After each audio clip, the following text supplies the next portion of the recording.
Hoje é mais um dia de distribuição de cestas básicas. A gente continua atendendo os brasileiros, mas não só brasileiros, né? Venezuelanos, haitianos e outras nacionalidades, os próprios sírios, né? Árabes. A gente faz um trabalho anterior a isso muito grande de buscar quem são essas pessoas, a quantidade de pessoas na família, qual é o maior grau de vulnerabilidade. Então a gente encontra muitas histórias de pessoas numa necessidade bem grande do básico, do alimento. E a gente tem tentado, na medida do possível, né, responder a essa necessidade. Eu entendo que é algo muito relevante como sociedade, como igreja, porque a gente percebe a necessidade das pessoas, a carência, o desespero que elas estão enfrentando, né, durante essa pandemia. E para mim é um privilégio poder fazer parte disso, assim. Eu acho que a gente sempre fica pensando, nossa, o mundo tá essa doideira, tanta gente precisando, o que dá para fazer? E acho que isso é uma das coisas que dá para fazer. É um trabalho que, para mim, na minha vida pessoal, tem mexido muito, tem sido muito importante internamente, porque é como se me desse um gás para continuar, né, acreditando que a gente pode fazer a diferença nesse mundo. E é muito especial, assim, você ver como as pessoas saem daqui com um pouquinho mais de esperança, porque elas sabem que naquela semana ou naquele mês elas vão ter o que comer e vão ter como se virar. E para mim acho que isso é mostrar o amor de Jesus, porque Jesus ele falava do amor, mas ele também dava o pão.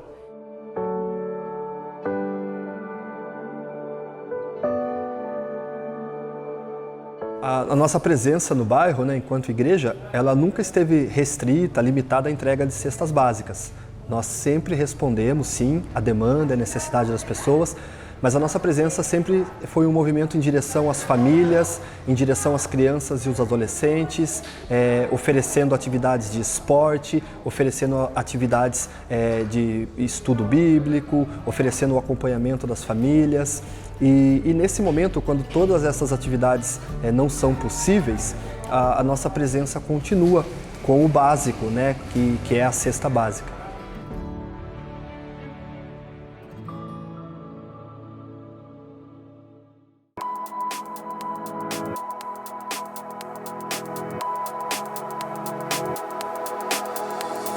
Quando eu cheguei no projeto 242, eu estava um tempo sem congregar na cidade de São Paulo. E nesse período, duas coisas ficaram claras para mim. A primeira, a necessidade de congregar, de estar conectada com uma igreja local, porque Deus ele nos transforma e nos lapida dessa forma. E a outra, que eu buscava uma comunidade cujos cristãos não fossem conformados aos cultos do domingo, mas também buscassem servir a cidade de São Paulo, fazer algo para aqueles que não são da igreja, para amenizar, trabalhar por um pouco de justiça social e amenizar tamanha desigualdade que fica muito clara e é muito cruel no nosso país.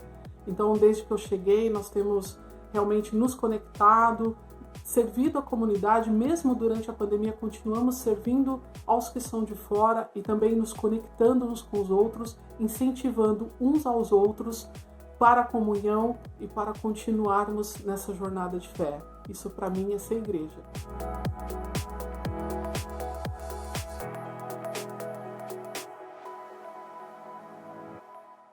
Bom dia, graça e paz. Estamos aqui há alguns minutos de começar a reunião do Projeto 242. Não só a comunidade, mas você é bem-vindo para estar participando e quem sabe Deus vai falar algo ao seu coração. E antes de mais nada, eu queria deixar um texto com você que está em Isaías e que diz assim, ó: o Espírito do Senhor Deus está sobre mim, porque o Senhor me ungiu para pregar boas novas aos mansos. Enviou-me a restaurar os contritos de coração e a proclamar liberdade aos cativos e abertura de prisão aos presos. E a pregoar o ano aceitável do Senhor e o dia da vingança do nosso Deus, e a consolar todos os que estão tristes. Quem sabe hoje não seja um dia em que Deus pode mudar a sua vida, trazer alegria no seu coração. Deus abençoe, seja bem-vindo e participe conosco. Bom dia. Eu quero te convidar para louvar junto conosco hoje. Vamos adorar aquele que é digno, aquele que deu o seu Filho, Deus, em nosso lugar. Vamos adorar juntos. Amém. 1, 2, 3, 4.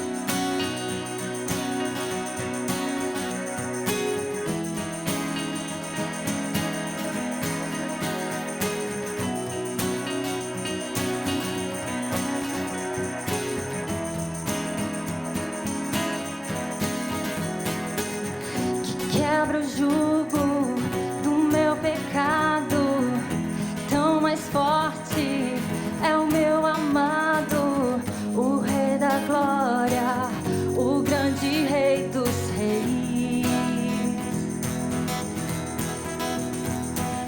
que treme a terra com trovão santo. Eu admiro, desejo tanto o Rei da Glória, o grande Rei dos Reis. Oh, que tremenda graça, oh, que infalível amor, tomou o meu lugar, a minha cruz levou. você deu sua vida, estou liberto enfim. Jesus, eu canto pelo que fez por mim.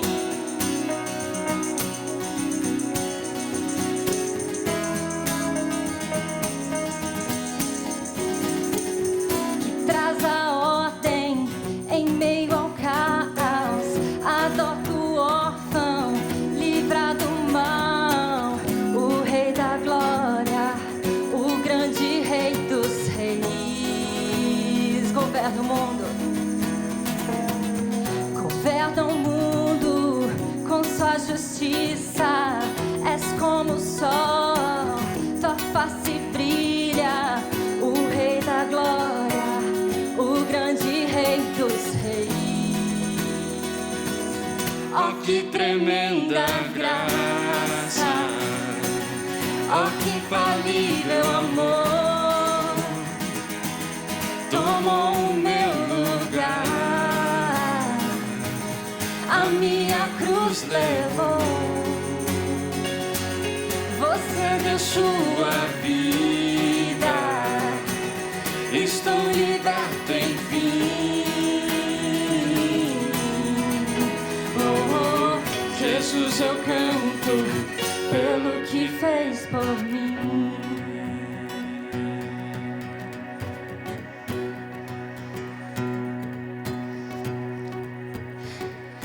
Digno é o Cordeiro de Deus, cante que ele é digno. Digno é o Rei que a morte venceu, ele é digno.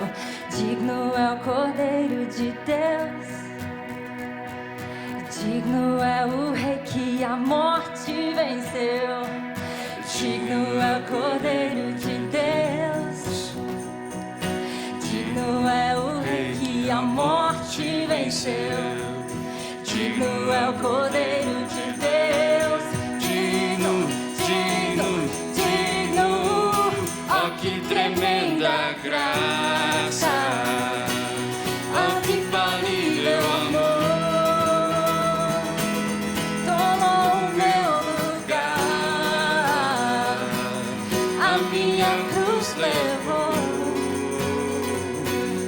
Você deu sua vida, estou liberto enfim.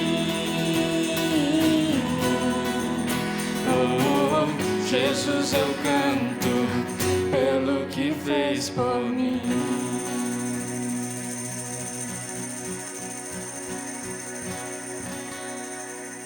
Aleluia, te adoramos, Deus.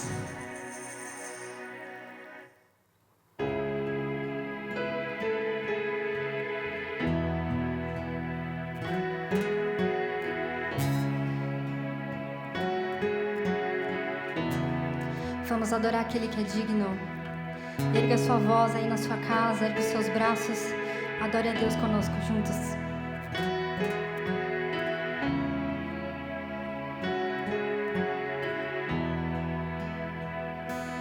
Em pedaços minha alma estava, mas por sua graça refeito sou. Sem nada em troca, fui resgatado, me libertou, me libertou.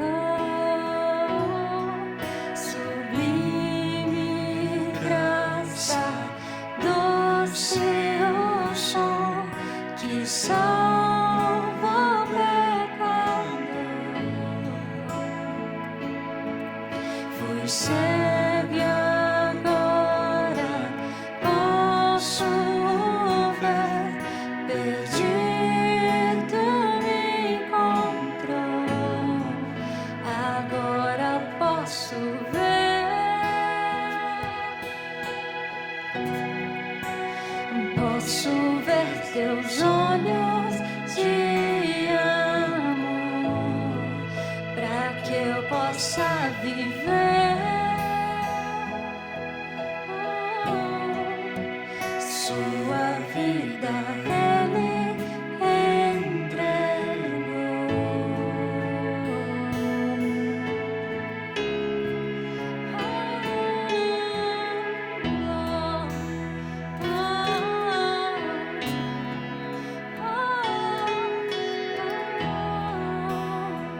mesmo com falhas e com fraquezas, o teu tesouro em mim está. Minha vida entrego, serei teu vaso pro mundo ver o teu poder. Sublime graça, doce o som que salva o pecador. Fui cego agora, posso ver, perdido me encontrou, agora eu posso ver, eu posso ver teus olhos de amor, para que eu possa viver.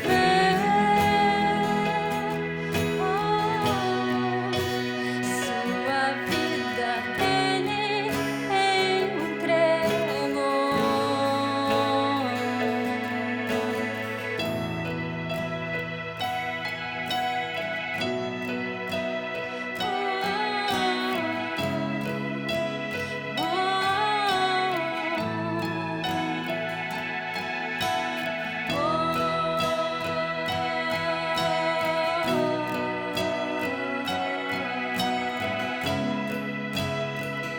Declare comigo, sublime graça. Sublime graça, doce o som que salva o pecador. Fui cego agora, posso ver, perdido encontrou. Agora eu posso ver,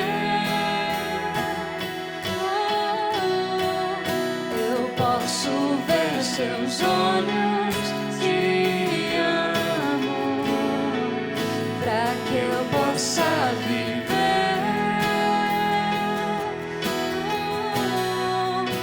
Sua vida Ele entregou. Sublime graça, uma última vez. Sublime graça, doce o som que salva o pecador. Fui cega agora, posso ver, perdido me encontrou.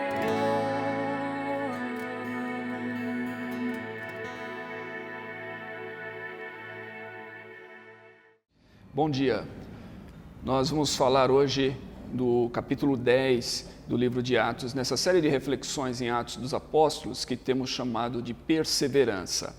O nosso tema de hoje é preconceito e união, e nós vamos cobrir um texto longo que vai lá desde o capítulo 9, versículo 32, até o capítulo 11, versículo 18. Todas essas passagens estão conectadas e basicamente elas lidam com o ministério de Pedro.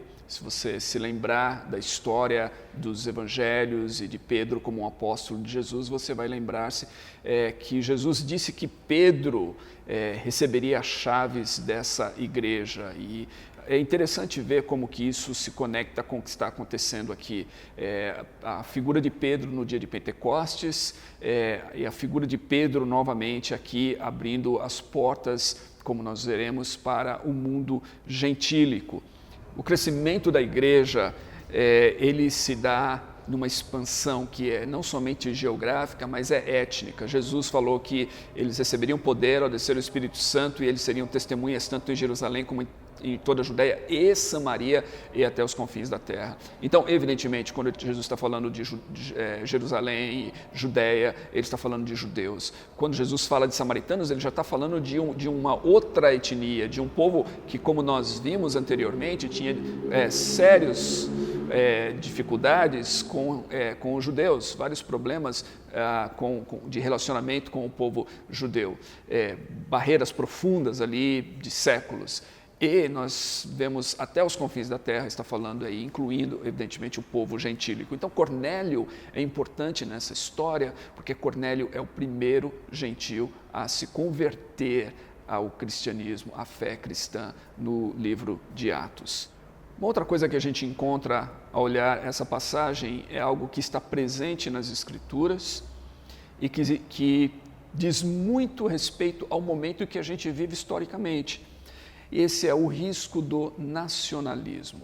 O risco do nacionalismo. O nacionalismo não é a mesma coisa que patriotismo. Tem pessoas que falam e confundem as duas coisas, acham que ser nacionalista é o mesmo que ser patriota. O patriotismo é algo saudável, você ter um certo orgulho, um orgulho saudável pelo lugar do seu nascimento, isso é bom.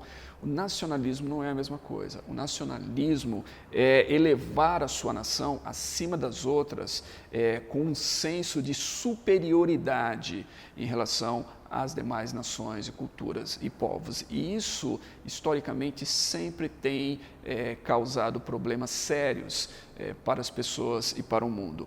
E é interessante que foi justamente esse pecado, podemos dizer assim, do nacionalismo que Israel caiu.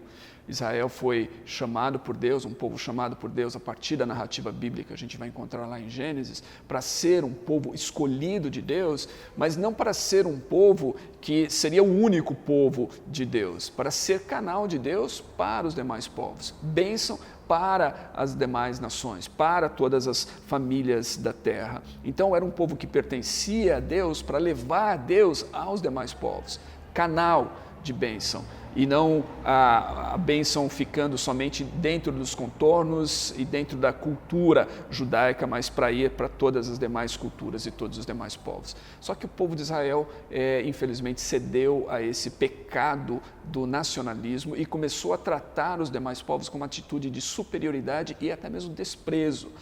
Um termo comum usado para se referir aos gentios eram cães, e cães, evidentemente, dentro daquela cultura, eram animais impuros.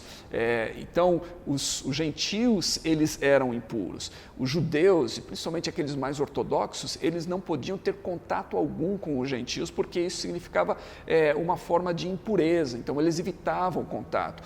Um gentio jamais seria hospedado na casa de um judeu, ou um judeu jamais iria sentar-se para comer com um gentio. Essas coisas eram coisas inconcebíveis, justamente por causa desse senso nacionalista exacerbado que acabou tomando conta do povo de Israel. E a gente vai encontrar que quando isso acontece lá, e como aconteceu lá no passado, ou quando acontece na história e até nos nossos dias, uma das coisas uma das consequências disso é que a gente começa a transformar pessoas em coisas, ou coisificar as pessoas, né? Quando você transforma uma pessoa em coisa, então o próximo passo pode ser um pouco mais perigoso, porque aí você deixa de tratar aquela pessoa como um ser humano, você começa a tratar como alguma coisa, e essa coisa então ela pode ser não só ofendida, desprezada e humilhada, mas ela pode até também chegar a um ponto trágico, como já aconteceu, de você querer exterminar aquela coisa, né, que já não é mais gente, mas é coisa. Então o nacionalismo é ruim. E esse texto aqui, ele na verdade, despedaça com essa tentação do nacionalismo no seio da igreja. E a partir desse texto a gente tem que olhar e falar assim, se somos cristãos, não podemos ser nacionalistas. O capítulo 10, ele é conhecido como a conversão de Cornélio. Mas se a gente prestar atenção, a gente vai ver que há mais de uma conversão aqui. A primeira delas é, obviamente, a conversão de Cornélio. Cornélio acaba se convertendo.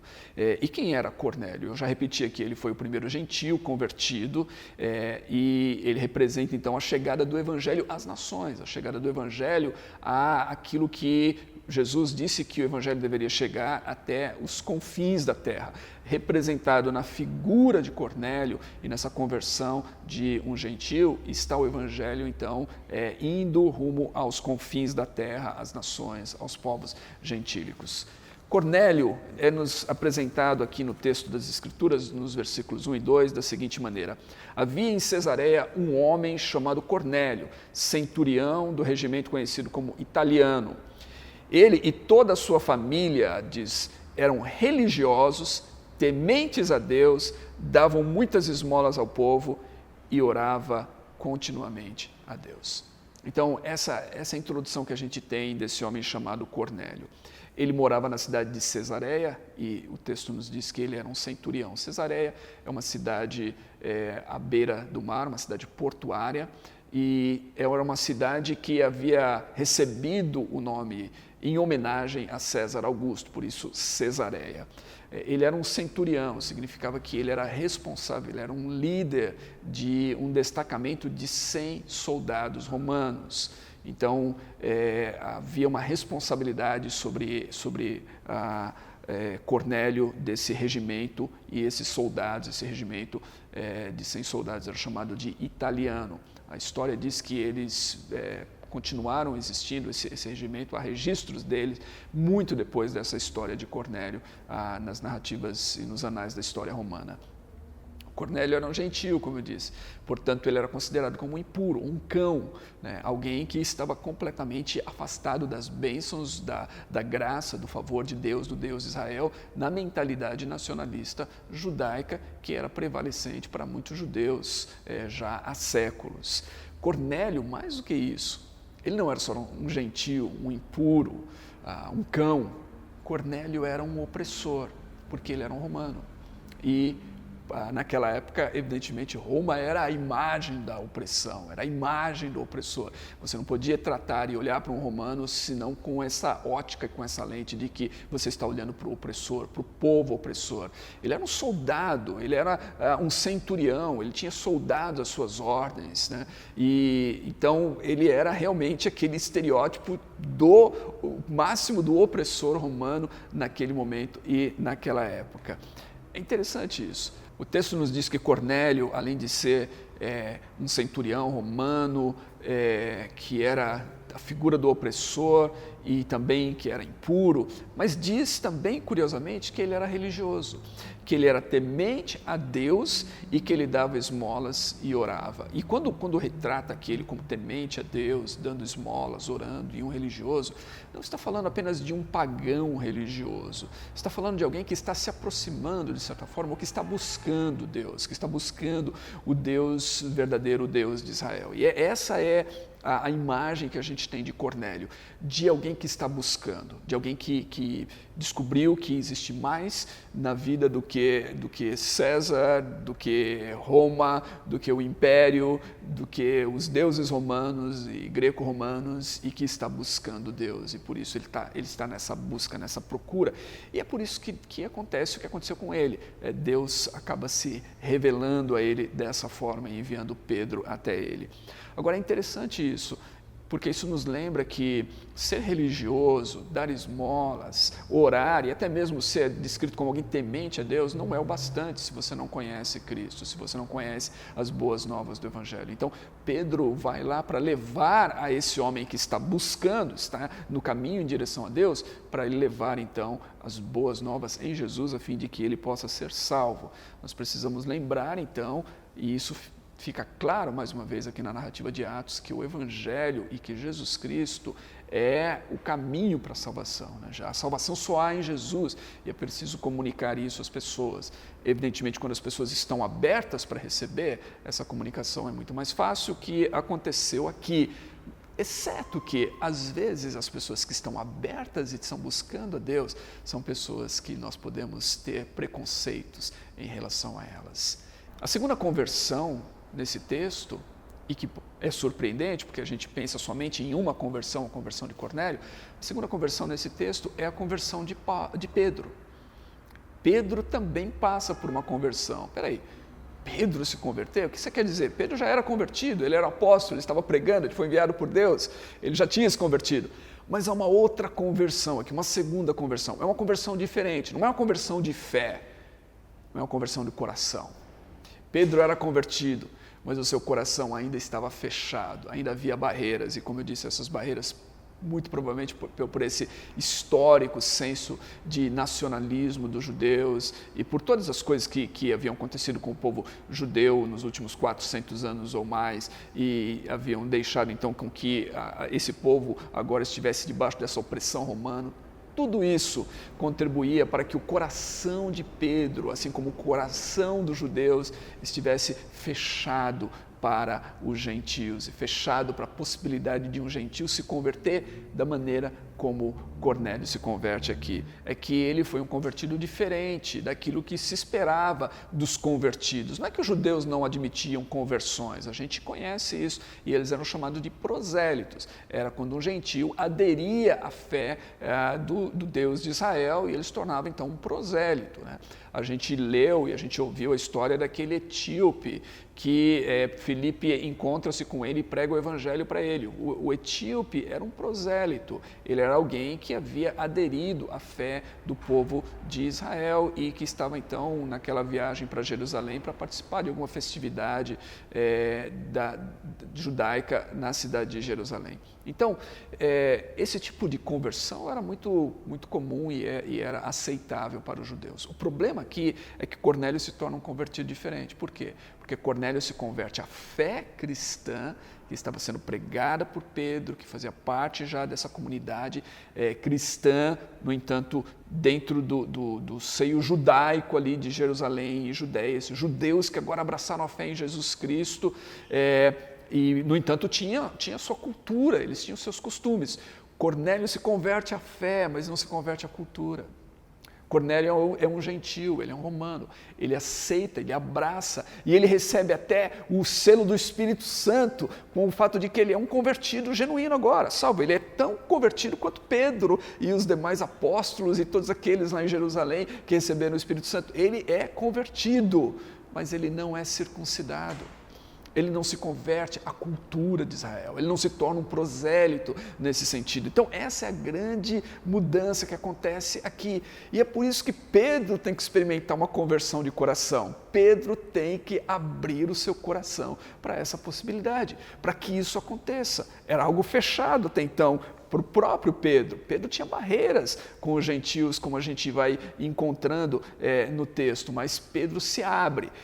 E a maneira como a gente vê isso acontecer e a maneira como a gente descobre, inclusive, dessas barreiras é que Pedro tem que ter uma visão.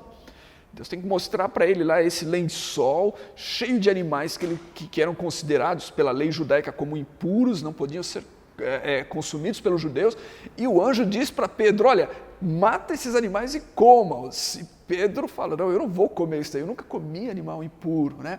E aí o anjo diz assim, Pedro, não considere impuro aquilo que Deus purificou. Evidentemente a visão não tinha a ver com animais ou com alimentos, mas tinha a ver com pessoas.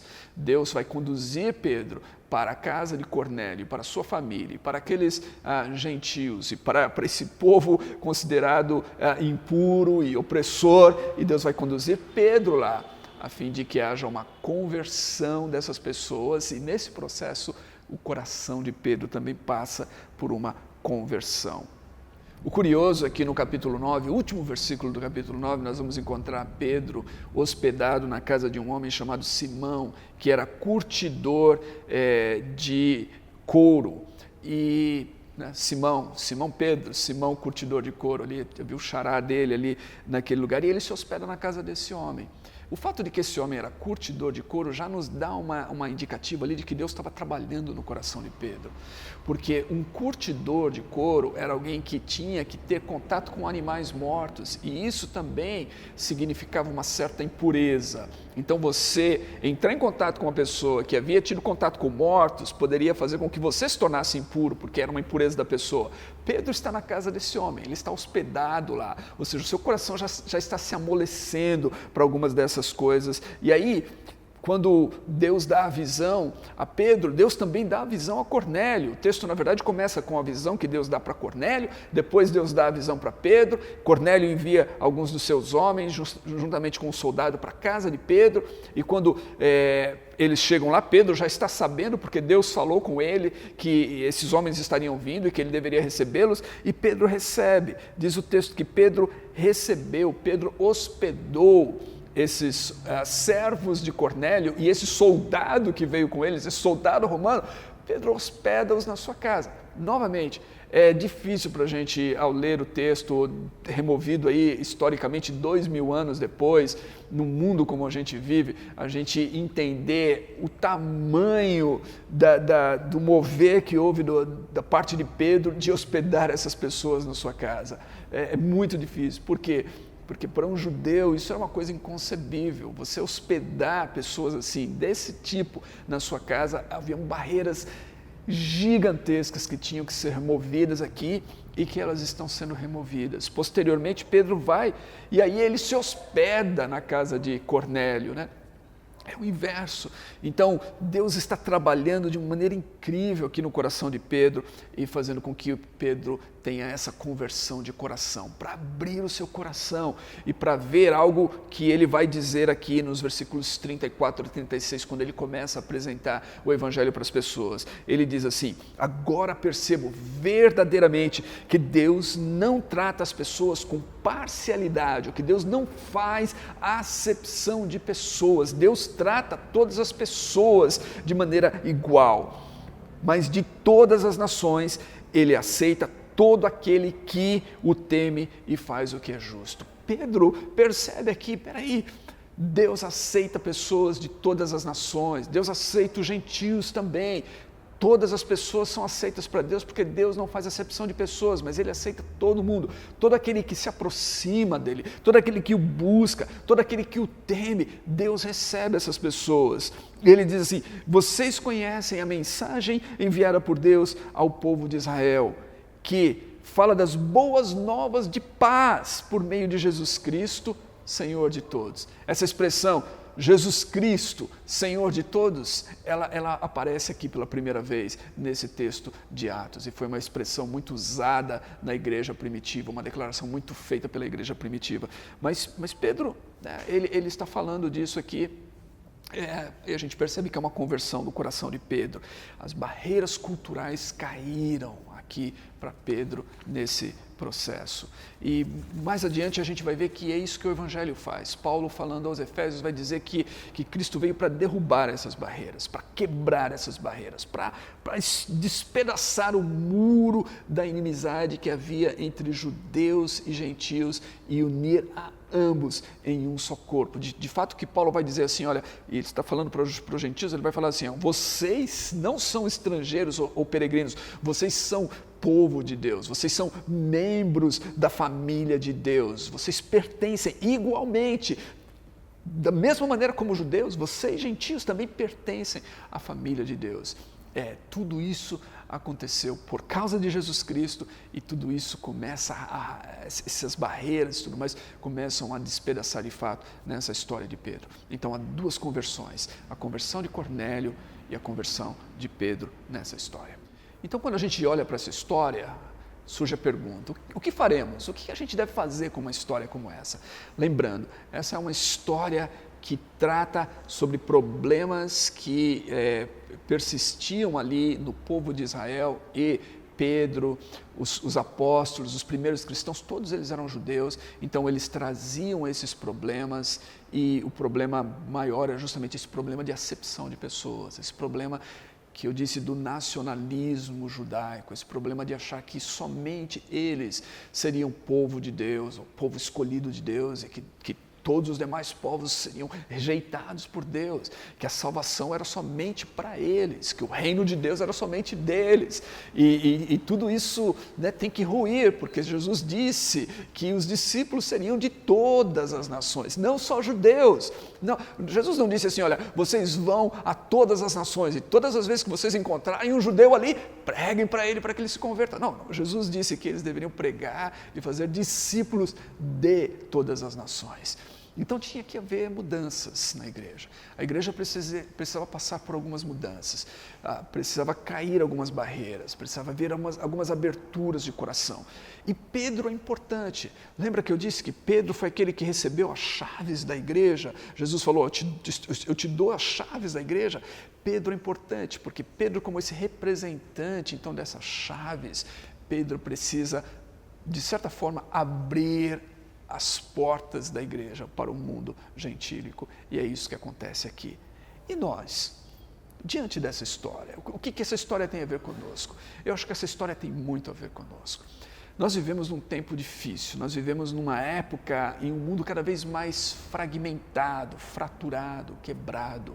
A gente vive numa época em que as pessoas ainda parece que insistem em construir muros em vez de derrubá-los, em construir barreiras, em separar uns aos outros em vez de promover a união entre as pessoas e a união entre os povos. E isso mesmo no meio do cristianismo.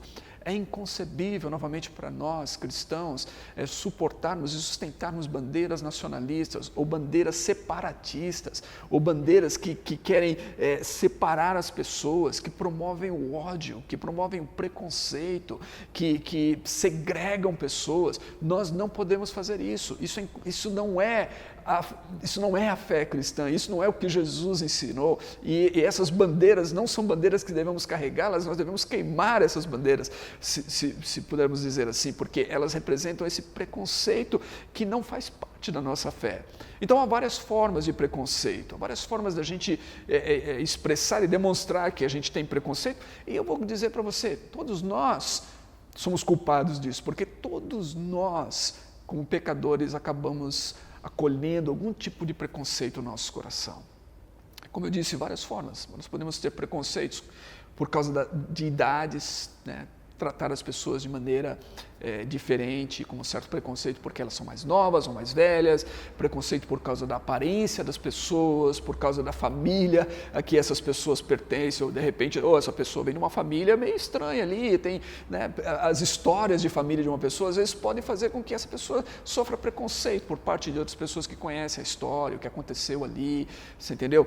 Então, pode haver preconceito, é muito comum preconceito por causa do status social de uma pessoa, você tratar com parcialidade uma pessoa porque ela vem, sei lá, de um estilo de vida mais rico ou mais pobre, ou isso e aquilo, né? Isso vai de ambos os lados. Tem pessoas que tratam melhores aqueles que são mais ricos, porque talvez esperam algum favor deles, alguma coisa assim. Tiago condena isso na sua carta.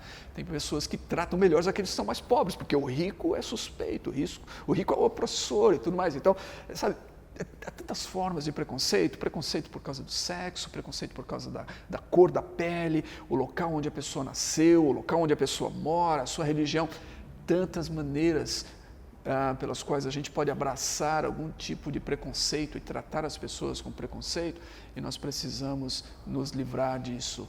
Em nome de Jesus, nós precisamos do Evangelho que quebra as barreiras e que nos mostra que o caminho de Deus não é o caminho do preconceito, não é o caminho de tratar as pessoas de maneira preconceituosa, construindo barreiras, segregando, nos distanciando delas e muitas vezes coisificando as pessoas até ao ponto de né, como aconteceu em alguns momentos, de você justificar maus tratos para com uma pessoa ou outra por causa desses preconceitos que nós acabamos acolhendo em nosso coração em relação a elas.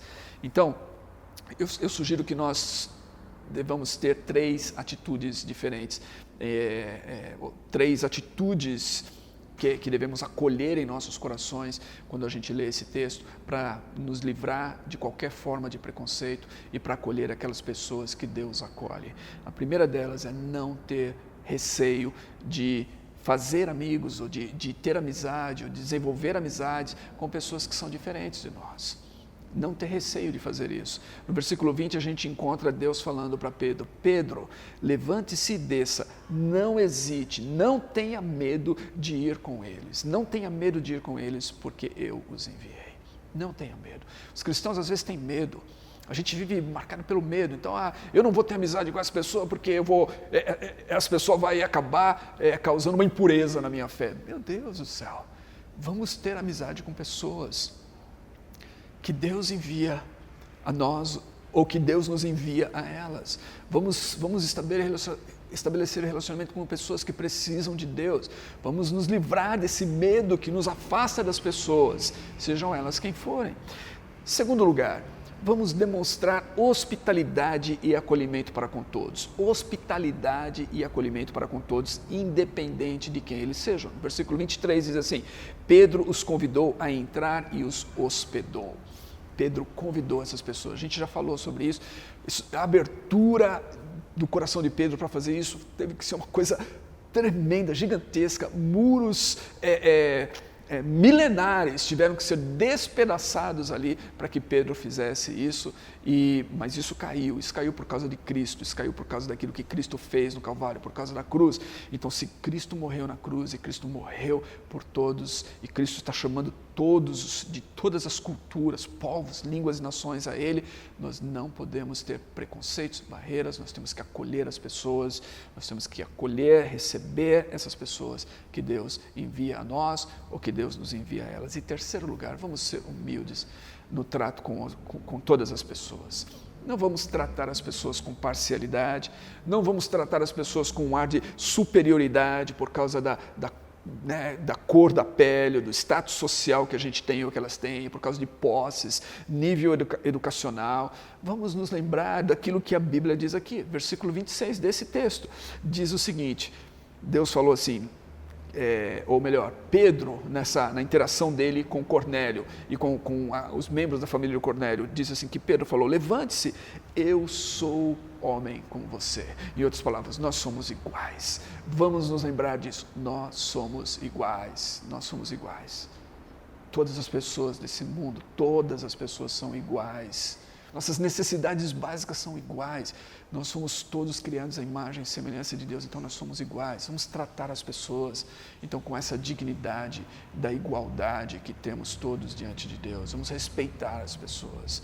Vamos ser humildes no trato com as pessoas. Não vamos ser arrogantes, não vamos tratá-las com um ar de superioridade ou qualquer coisa assim, mas tratá-las com a dignidade que todos têm como seres humanos. E se nós fizermos isso, nós vamos ter entendido a mensagem aqui de Atos capítulo 10. E essa mensagem é: Deus quer salvar pessoas de todas as nações. E Deus conta com a sua igreja para que isso aconteça.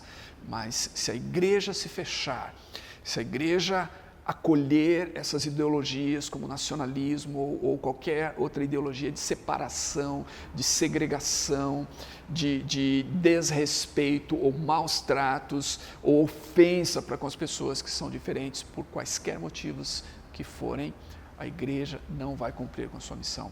A igreja terá falhado grandemente. Mais ainda, essa igreja, por mais que ela possa pensar que está vivendo o evangelho, ela está dando um testemunho anti-evangélico, porque o evangelho de Jesus Cristo quebra barreiras. O evangelho de Jesus Cristo faz com que todos nós possamos nos ver no pé de igualdade diante de Deus e diante da cruz.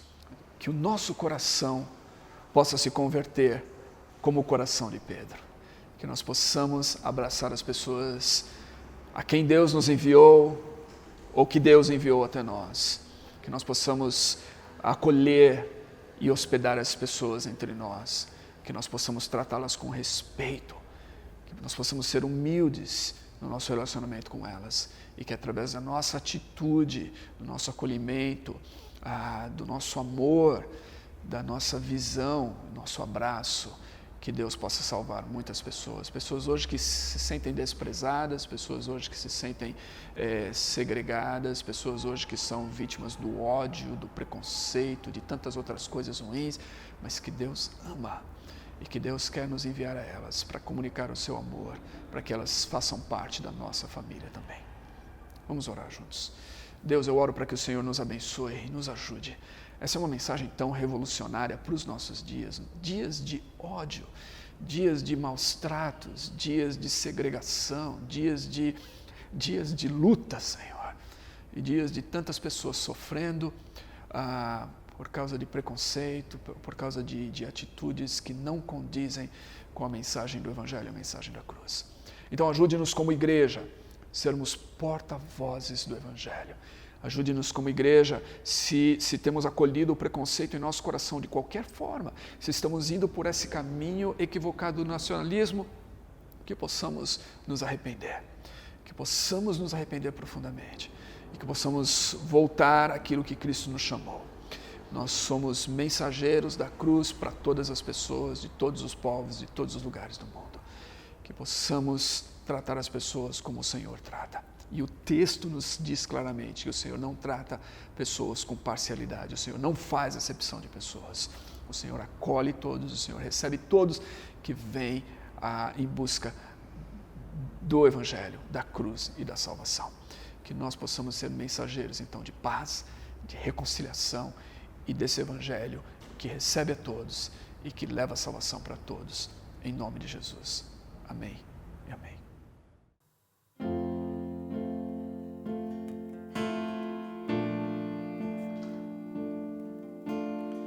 Vamos declarar que o Senhor é digno da nossa canção, amém?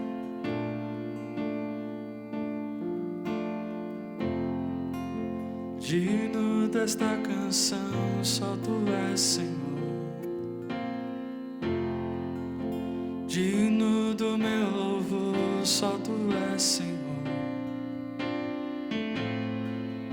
Digno da minha vida, Tu és, Senhor. Oh, eu sou Teu.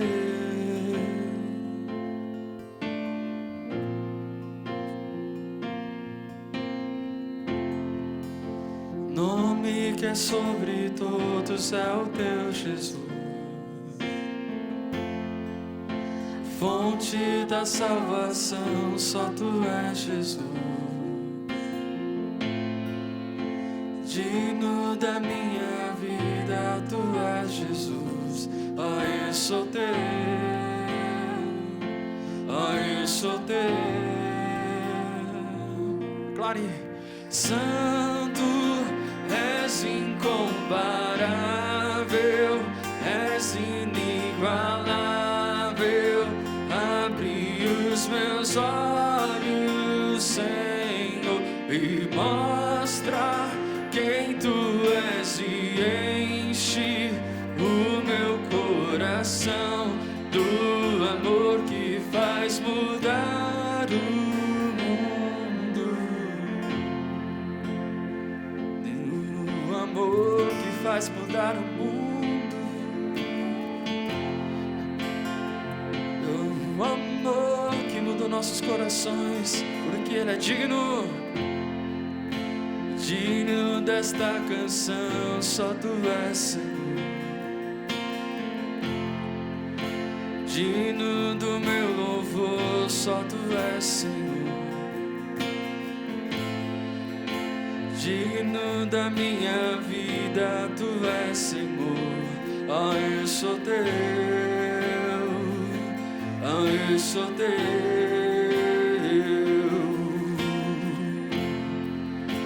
Nome que é sobre todos é o Teu Jesus. Fonte da salvação, só Tu és, Jesus. Digno da minha vida, digno da minha vida, Tu és, Jesus. Oh, eu sou Teu. Oh, eu sou Teu. Santo, és incomparável, és inigualável. Abre os meus olhos, Senhor, e mostra quem Tu és e enche o meu coração do amor que faz mudar é santo. Santo, és incomparável, és inigualável.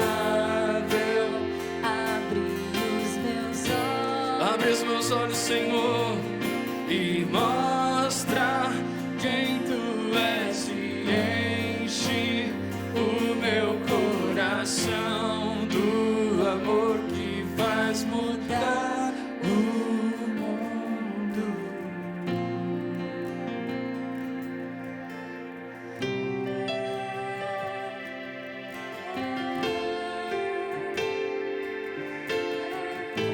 Eu vou construir, eu vou construir minha vida em ti. Tu és meu fundamento.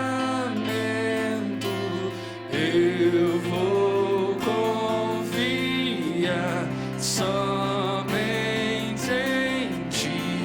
Não vou ser abalado. Eu vou construir, eu vou construir minha vida em ti. Tu és meu fundamento. Eu vou confiar somente em ti. Não vou ser abalado. Santo, santo, és incomparável, és inigualável. Abre os meus olhos, Senhor, e mostra quem tu és e enche o meu coração do amor que faz mudar o mundo.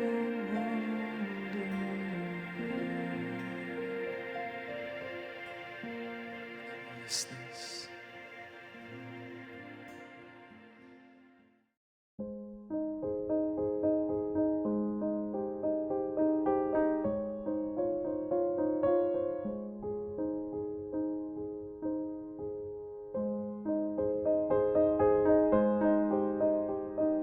Paternidade hoje é fácil em um sentido social. Por quê? Porque não tem pai. A maioria das crianças, assim, grande parte das crianças não tem pai. A gente trabalha ali no projeto com as crianças e vê muitas situações. E aí você postar uma foto com o seu filho, já vão falar assim, nossa, que paizão. Que engano, né? Acho que pai é muito mais que isso, é um negócio surpreendente, assim. Ver uma criança nascer, depender de você, você cuidar dela, criar um vínculo com ela desde cedo, assim, é algo muito especial, assim. Toda vez que eu vejo o Nicolas, quando eu coloco ele pra dormir, assim, me dá uma sensação muito alegre, assim, é algo fenomenal. É muito bom ser pai. Ser pai é isso aqui. Eu posso estar do lado do meu filho, como eu estou agora, com essa altura toda e eu baixinho, mas aqui tem uma relação de afeto que dura já há muitos anos. E mais do que isso, esse amor que nos faz estar tão próximos aqui, tem a ver com a própria palavra de Deus, que o provérbio diz assim, vocês se lembram bem, que se a gente ensinar os nossos filhos, quando eles forem velhos, se lembrarão das palavras dele. Então, o afeto que há entre nós ultrapassa, inclusive, a minha paternidade e comprova mais do que nunca o amor de Deus sobre ele, sobre mim e sobre toda a minha família. Para mim, ser pai, então, é isso. É o reconhecimento do nosso pai maior sobre a nossa relação e a nossa própria vida. E no meu caso, ser filho é aprender também a ser pai no futuro. Mas também é bom saber que com tudo que eu vivi, Deus, que é o nosso pai maior, também usou esse pai aqui para os passos que eu vou dar. Ele me deu as pernas, mas me guiou também a dar os passos. E é bom que tudo que a gente viveu junto vai para o futuro também, para a glória de Deus. Eu me lembro quando ela nasceu. Eu me lembro do choro dela, que a gente ouviu pela primeira vez. E quando eu olhei para ela, vi aquela menininha toda amassadinha. E eu olhei para ela e para mim veio muito forte esse pensamento do cara, é a decisão de eu amar essa criança, a decisão de eu amar essa pessoinha que é minha filha, que era desconhecida de mim, porque eu nunca tinha visto essa pessoinha. E para mim isso tem sido muito forte, de eu amar todos os dias essa menina. E é isso que eu tenho procurado fazer até hoje, eu poder, e desejo fazer pelo resto da minha vida, eu poder amar essa menina que está crescendo. Feliz Dia dos Pais. Eu amo muito meu pai porque ele faz um monte de coisa pra mim e ele me corrige, ele brinca comigo e ele me ajuda em um monte de coisa também. Feliz Dia dos Pais pra todo mundo. Feliz Dia dos Pais. Bom, gente, estamos terminando a nossa reunião de hoje. Foi para nós um prazer ter você assistindo a nossa programação. Eu espero de coração que Deus tenha falado a você, que Deus tenha trazido esperança através da mensagem, através das músicas. E o nosso desejo é que não só você, mas a sua família tenha algo novo, tenha uma nova esperança para os dias que há de vir. Eu queria, antes de terminar, orar por você, orar pela sua vida.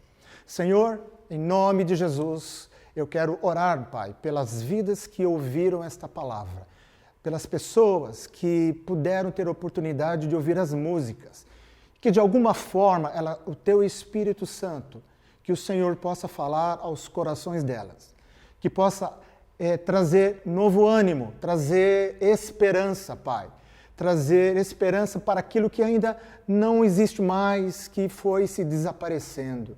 Que elas não desistam da vida, porque o Senhor é o doador da vida. Meu Deus, eu oro não somente por estes, mas por aqueles que não nos assistiram hoje, mas irão assistir o nosso vídeo posteriormente. Obrigado por este domingo e pela vida. Eu te agradeço assim, em nome de Jesus. Uma boa semana a todos. Deus abençoe você.